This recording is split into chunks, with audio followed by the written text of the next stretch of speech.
आंगनवाड़ी कार्यकर्ताओं को सरकार ने भेजा नोटिस, कहा काम पर आए नहीं तो अंजाम भुगतना पड़ेगा। वहीं आशा कार्यकर्ताओं को 12,000 मानदेय देने का किया जा रहा है विचार। और वहीं बीपीएससी जारी कर सकता है दोबारा रिजल्ट, और बीपीएससी की परीक्षा, बीपीएससी का जो रिजल्ट हो सकता है रद्द, इस पर स्टे लग सकता है। जातीय सर्वे के बूते आरक्षण का कोटा बढ़ा सकती है बिहार सरकार।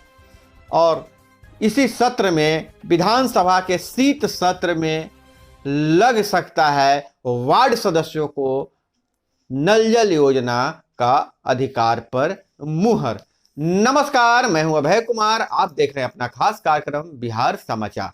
बिहार समाचार में खबरें बिहार की, बातें बिहार की, देश दुनिया की तमाम खबरें जो आपको जानना जरूरी है।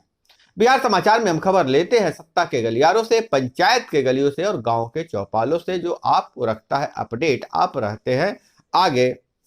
तो बहुत बड़ी खबर निकल कर आ रही है आंगनवाड़ी सेविका सहायिका के हवाले से कि आंगनवाड़ी सेविका सहायिका के केंद्रों पर टीएचआर का वितरण नहीं हो रहा है। जैसा कि आपको पता है कि बिहार में आंगनवाड़ी सेविका सहायिका लगातार आंदोलन कर रही हैं, अपने केंद्रों को नहीं खोल रही है।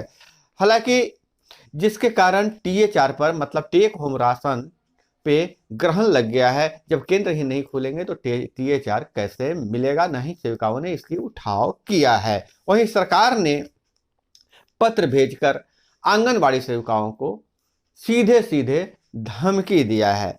कहा है कि 16 से 20 अक्टूबर तक पत्रांक 170 के आलोक में अगर आप नहीं ज्वाइन करते हैं, आपको 20 अक्टूबर तक का समय दिया गया था, आपने केंद्र को नहीं खोला, आप हड़ताल से वापस नहीं आए हैं, तो अब आपके प्रावधान के अनुसार कार्य क्षेत्र में 24 घंटा में जो पत्र भेजा गया है, इस नोटिस के मिलते ही 24 घंटे के अंदर आपने हड़ताल समाप्त नहीं किया तो आप पे कार्रवाई की जाएगी।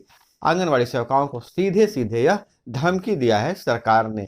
आज जितने ही आंगनवाड़ी सेविका अगर वीडियो को देख रहे हैं तो आप बताइएगा आपको अभी लेटर मिला है कि नहीं मिला है। बहुत सारे बिहार के अन्य हिस्सों से खबरें निकल कर आ रही है। आंगनवाड़ी सेविकाओं ने बताया कि उनको यह नोटिस मिला है और जिसमें पूरा उल्लेख किया गया है किस धारा के अनुसार कार्रवाई की जाएगी, और उन्होंने कहा है कि न्यायाधीश का उल्लंघन है।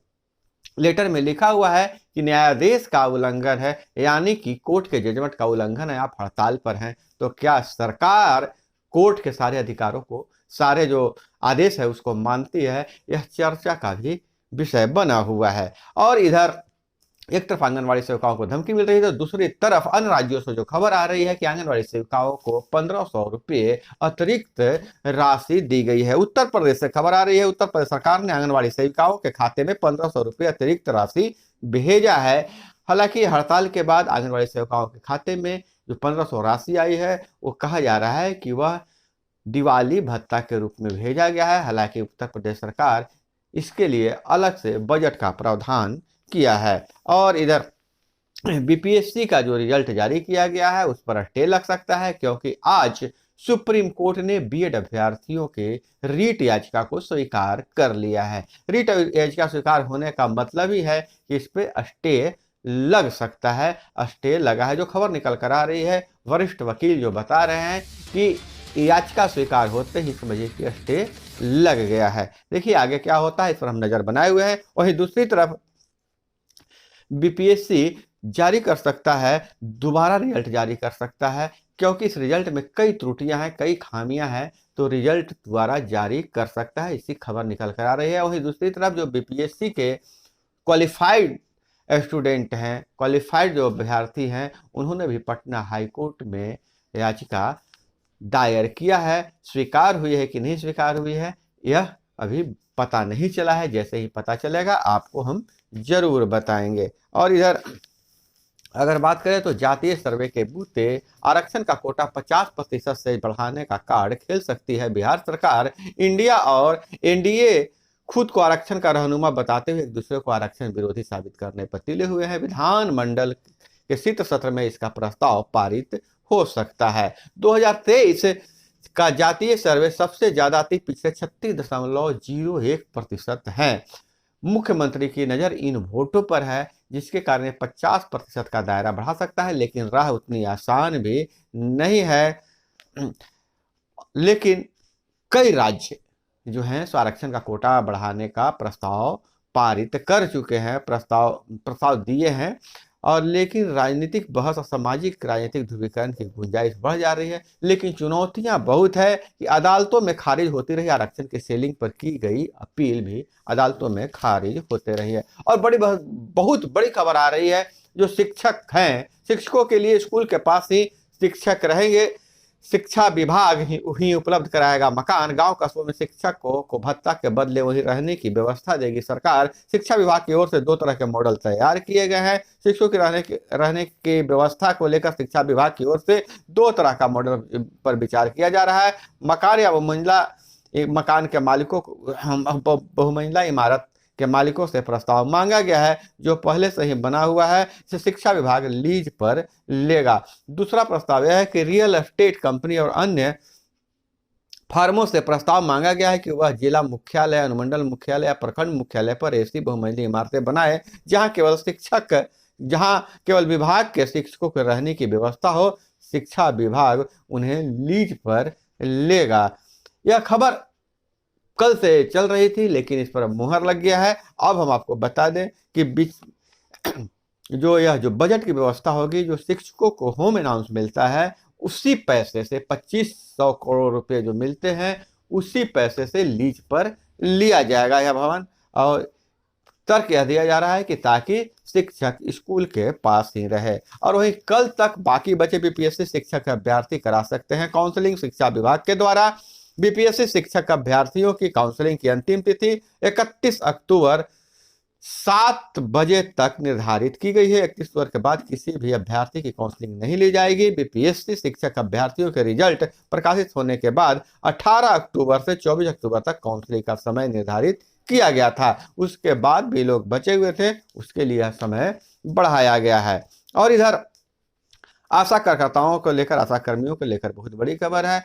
आशा कर्मियों के मानदेय के रूप में 12,000 रुपये का प्रस्ताव दिया गया है, और इस प्रस्ताव पर कमेटी विचार कर रही है। तो आशा कर्मियों को 12,000 रुपये मासिक मानदेय मिल सकता है। हालांकि आशा कर्मियों के लगातार मांग रही थी, लंबे समय से यह संघर्ष कर रही हैं। अब लगता है कि आशा कर्मियों को इसकी मांग को पूरा किया जा सकता है। और वहीं दूसरी तरफ अगर बात करें वार्ड सदस्यों और पंच सरपंच को लेकर, तो यह चुनावी वर्ष है। चुनावी वर्ष में नीतीश कुमार कोई बहुत बड़ा कुछ सरप्राइज दे सकते हैं, क्योंकि वार्ड सदस्य और पंच चूंकि गांव में रहते हैं और गांव में उनका बहुत बढ़िया इन्फ्लुएंस रहता है। इसलिए वार्ड सदस्यों और पंचों को खुश करने के लिए नीतीश कुमार नल जल योजना का काम फिर से वार्ड सदस्यों को दे सकते हैं। हालांकि जो विधानमंडल के शीत सत्र में इस तरह के प्रस्ताव लेने पर चर्चा की जा रही है।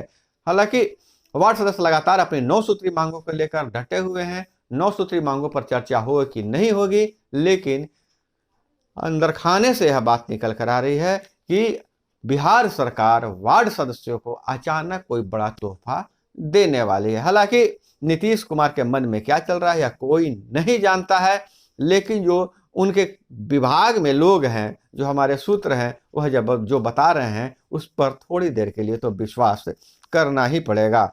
और वहीं अगर बात करें तो सरमेरा मसूर और सिलाव बनेगा गेहूं के बीज का हब। यहाँ 100 किसान करेंगे बीज का उत्पादन। मौसम के मार से मिलेगी राहत। और राज्यों को बिजली पर टैक्स लगाने का अधिकार नहीं है, केंद्र सरकार ने राज्य सरकारों को कहा है। और इधर गोपालगंज में इथेनॉल व पावर प्लांट लगाने का रास्ता साफ हुआ। वन व जलवायु पर परिवर्तन मंत्रालय ने मंजूरी दे दिया गया है। और राजनीतिक खबरों की बात करें तो सरकार युवाओं के लिए बिहार में नए अवसर ला रही है, तेजस्वी यादव का बयान है। वहीं सुशील मोदी ने कहा है कि शहीदों के लिए जो काम राज्य सरकार को करना चाहिए था वह केंद्र सरकार कर रहा है। कलश यात्रा के बाद अमृत कलश विशेष ट्रेन से दिल्ली रवाना हुए।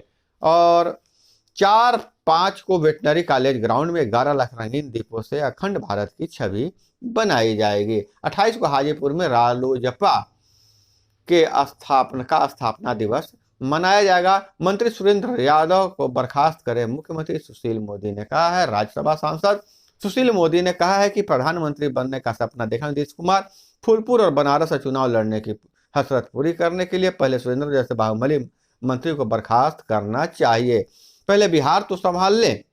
सुरेंद्र यादव अतुल अपहरण कांड में जेल जा चुके हैं, उनके नाम से गया के लोग डरते हैं। धान खरीद से पहले किसानों को बायोमेट्रिक सत्यापन किया जाएगा। समितियों के गोदाम से मिलों तक धान ढोने में लगे वाहनों में जीपीएस लगाना अनिवार्य कर दिया गया है। बिहार और गुजरात के छात्र एक दूसरे के भाषा, कला और संस्कृति से रूबरू होंगे। और इधर चल रहा है खैरा घाट में चल रही शराब भट्टी रोज बनती है 500 से 700 लीटर शराब बेखौफ है तस्कर। यह खबर आ रही है मोतिहारी से। और नवाज के खिलाफ गठबंधन को तैयार इमरान जरदारी की पार्टी, कट्टर विरोधियों से संपर्क कर रही इमरान की पार्टी पीटीआई।